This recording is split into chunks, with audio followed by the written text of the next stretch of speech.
Hola a todas, soy Alejandra Moreno Álvarez, profesora de la Universidad de Oviedo. Trabajo en el Departamento de Filología Inglesa, Francesa y Española en el área de inglés, y mi especialidad es pues la literaturas en lengua inglesa y las culturas en el contexto anglófono. En el momento en que recibí el Call for Papers para este congreso de AUDEM, donde debemos debatir, dar voz, recordar a esas mujeres extraordinarias, esas mujeres artistas, escritoras y científicas a la vanguardia, mujeres espectaculares, como nos dice ese Call for Papers, pensé inmediatamente en Margaret Sanger. Creo que es una persona que, bueno, ya veréis, os voy a ir contando pues críticas que también ha recibido, pero creo que es una persona muy importante porque es uno de los pilares fundamentales para el control de la natalidad, los medios anticonceptivos, de los que podemos disfrutar hoy en día en el siglo XXI. Por tanto, creo que debe tener su espacio aquí en este congreso.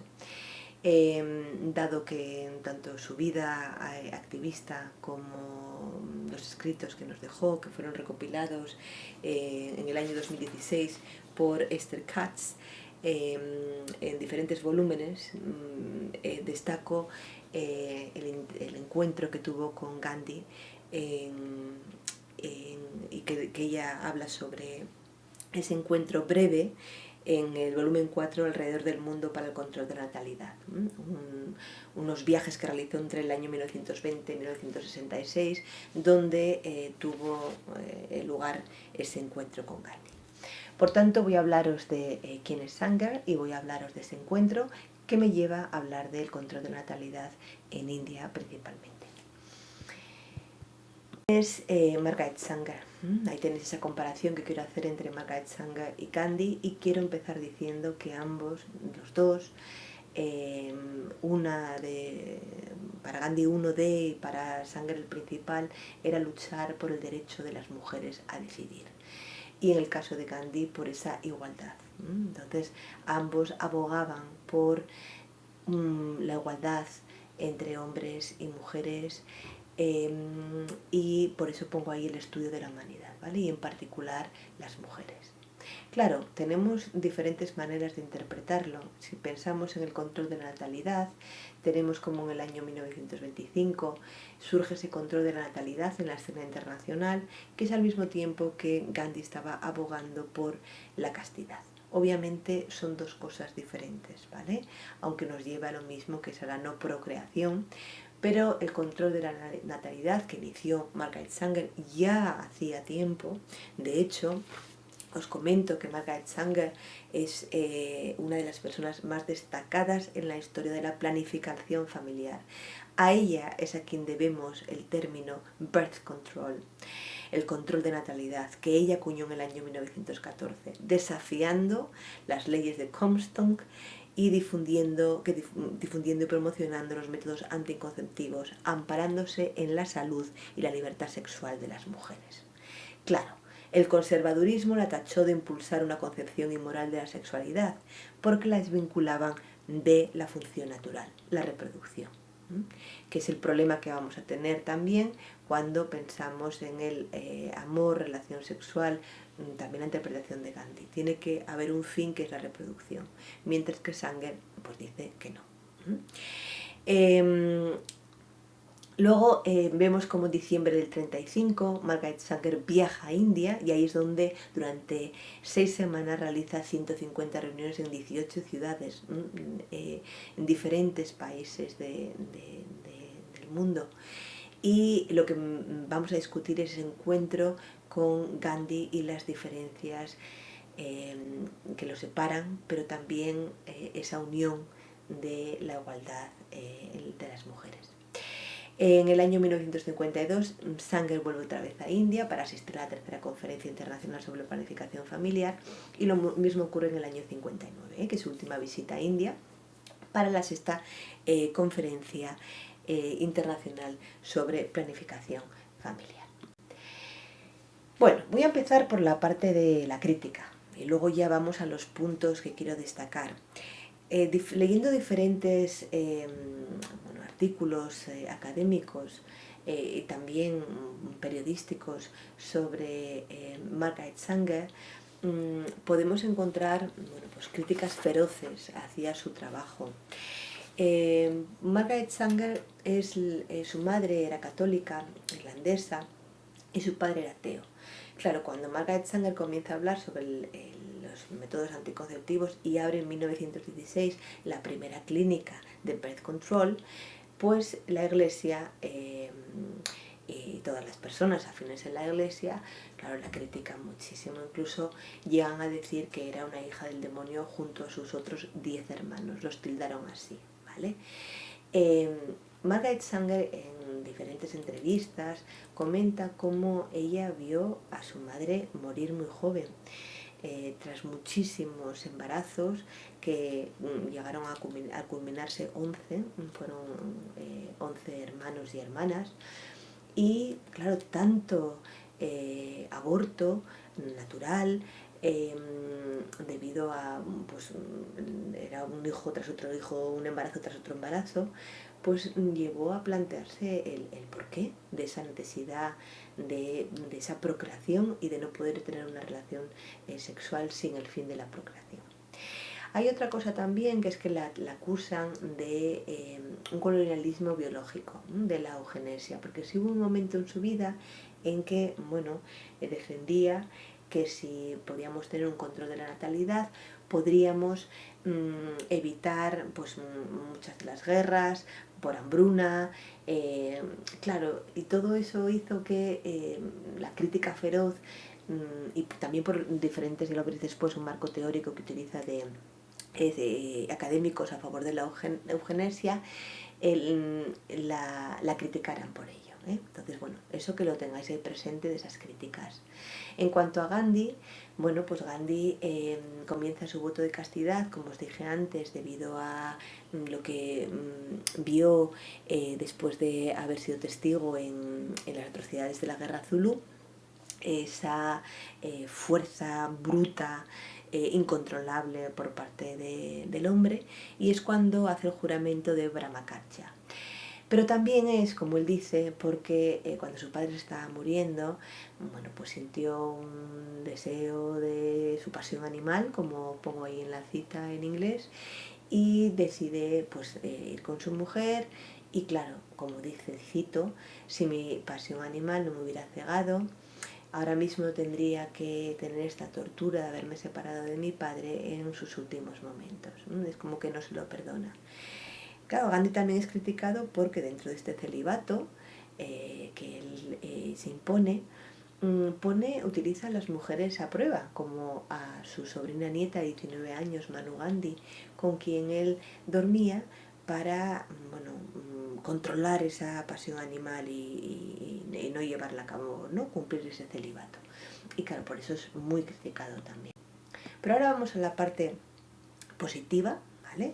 Afirmativa, la parte que nos interesa, y es como Sanger relacionó la demografía con la libertad, la salud y la felicidad de las mujeres. Y esto, pues con mayúsculas lo teníamos que poner, ¿no? Ese trabajo que hizo. Ella considera que si tienes un control sobre tu cuerpo, sobre poder tener una relación sexual sin llevarla al culmen que se pensaba que era la procreación, eso te empoderaría.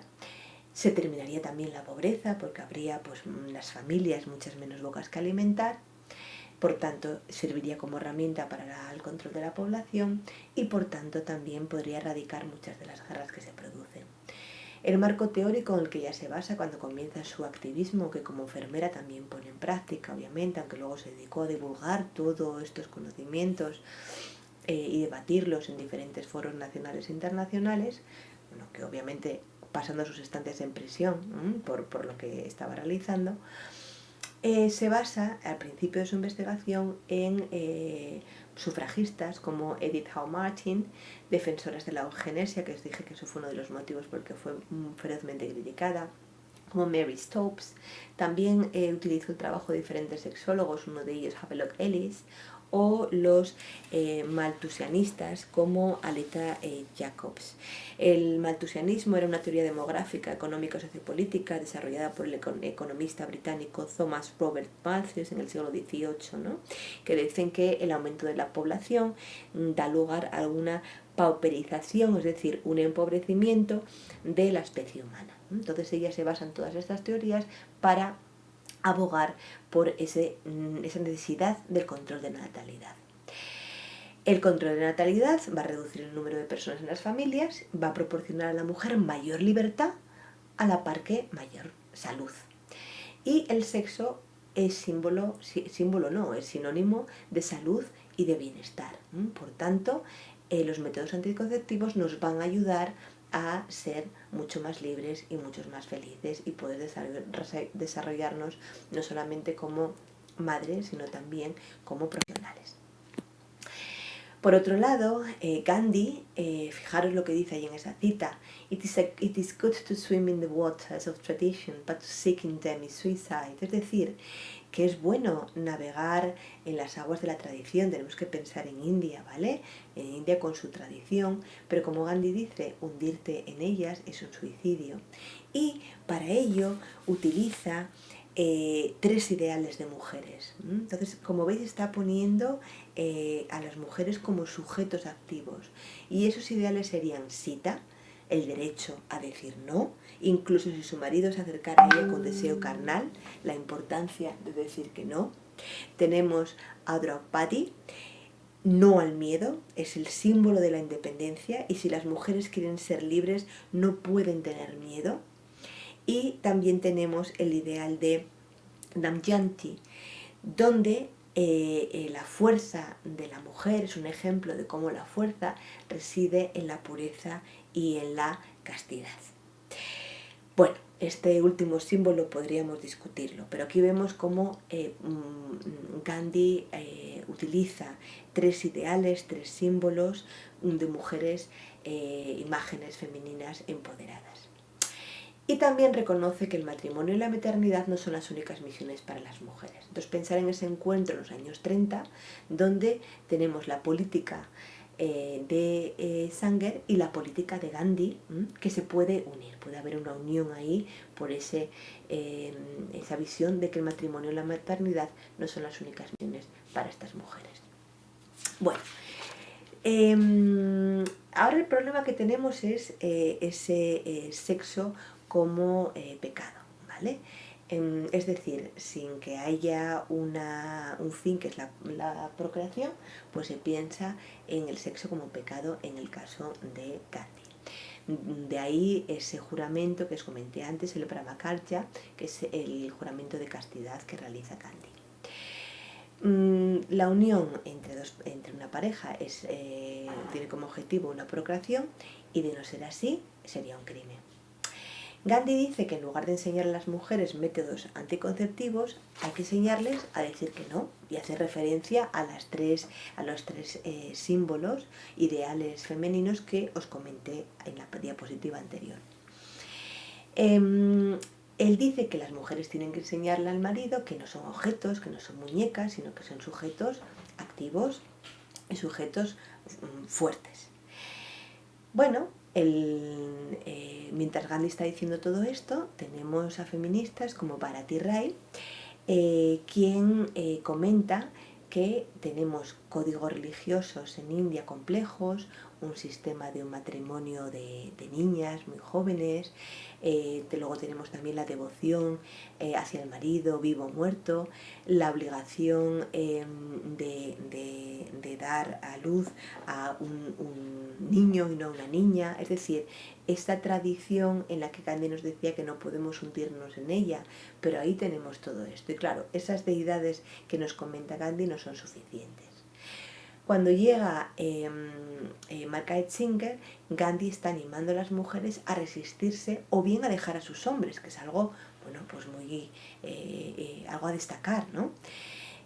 Como os digo, Gandhi no reconoce que el sexo pueda ser manifestación del amor, que no lujuria, sino que sexo es para procrear. Y el problema que dice Sanger es que resistirse, ahí es que no hay un diálogo.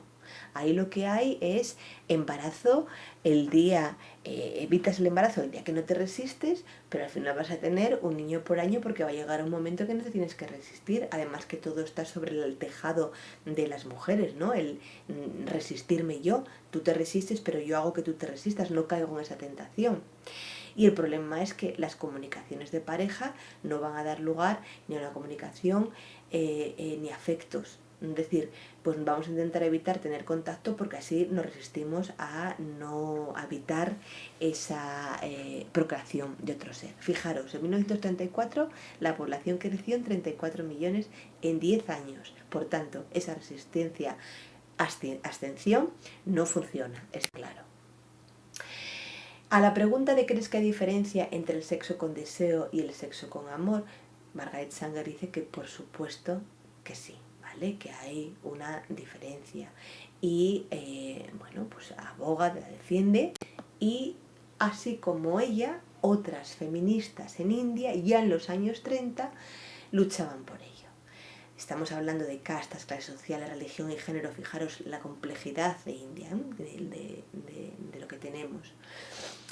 Sanger contribuyó a crear en la India en el 52 la Federación Internacional de Planificación Familiar, de la que fue su presidenta hasta el año 59. Tenemos a la feminista Sarojini Naidu, que ella dice que hay que ir paso a paso, crear un movimiento con una continuidad. Y esto es lo que le decía cuando se encontró con Margaret Sanger. Hay que ir paso a paso. Hay que tener grupos activistas. Hay que pensar las necesidades individuales de cada uno. Hay que tener programas de salud estables. Dentro de diferentes castas, diferentes clases sociales. Necesitamos tener nuestro granito de arena. Ya en el año 32 se unieron en el Indian Women's Conference y ellas demandaban ya por aquel entonces que es responsabilidad de agencias gubernamentales esa salud pública para poder tener esa libertad por la que abogaba Margaret Sanger. Y ellas, es decir, no solamente tuvo que ir Margaret Sanger a India, sino ellas también abogaban por ello y hace tiempo. En cuanto al uso de anticonceptivos, fijaros, estamos hablando de que en 1930 tenemos un 13,6-60% de uso de anticonceptivos en los 70, mientras que en el año 2008 tenemos un 54,80%. ¿Qué pasa con el problema de los métodos anticonceptivos? Bueno, la mayoría son importados de Estados Unidos, de Europa, suelen ser muchos cremas espermicidas, condones, diafragmas, y el problema es que son caros y que vienen sin instrucciones muchas veces. Como Sanger, uno de los que destacaba era, porque así era mucho más barato para importar, la espuma anticonceptiva. Daros cuenta cómo la vasectomía únicamente hay un 2,3% en el año 75 de vasectomías. Y básicamente se hablaba de una esterilización femenina en lugar de educación. Y por lo que abogaban Sanger y las feministas era sí por los usos de metodología anticonceptiva, pero también, como ya sabemos, por la educación. El Consejo Indio de Investigación Médica está completando los ensayos clínicos para el primer anticonceptivo masculino inyectable del mundo. Entonces tenemos que estar atentas a ver qué pasa ahí. Y cuando dieron a conocer esta noticia hace bien poco, ya el Bombay Sunday Standard comentaba cómo Sanger ha iniciado la llama, ¿no? Que nos muestra el camino, pero la revolución todavía no ha terminado, y tanto que no ha terminado, ¿vale?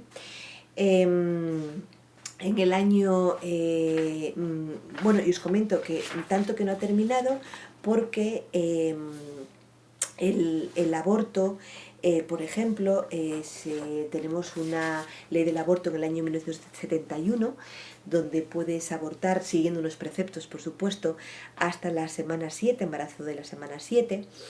En el año 94 también tenemos otra ley que impedía los análisis prenatales, porque claro, se hacían los análisis para saber si era niña o niño, para perpetuar las prácticas de feminicidio en el caso de que fuera niña. Y ahora recientemente, no hace ni medio año, mayo del 2020, tenemos el derecho reproductivo de la mujer prevalece sobre la expectativa de nacer de la criatura. Es decir, que las niñas por ejemplo, que están embarazadas debido a una violación o un abuso sexual, pueden realizar el aborto. Es decir, que se inició tanto por las feministas en India como por Sanger esa lucha, y todavía es una lucha que ya sabemos que no ha terminado. Quiero destacar aquí como Gandhi, por ejemplo, en el año 45 decía que la mujer no es inútil, que va, sino que hemos de verla, no podemos verla como más débil que el hombre. Por lo tanto, no debe depender de él, bueno, es decir, no ser un sujeto pasivo. Y quiero terminar con esta frase que dice de mi respuesta, es que si pienso en una presidenta de la República de la India, pues sería una brava y casta Banshee, es decir, una intocable. Lo que, como veis, esa igualdad entre mujeres, reconociendo la diferencia de castas también, pero abogando por el poder de las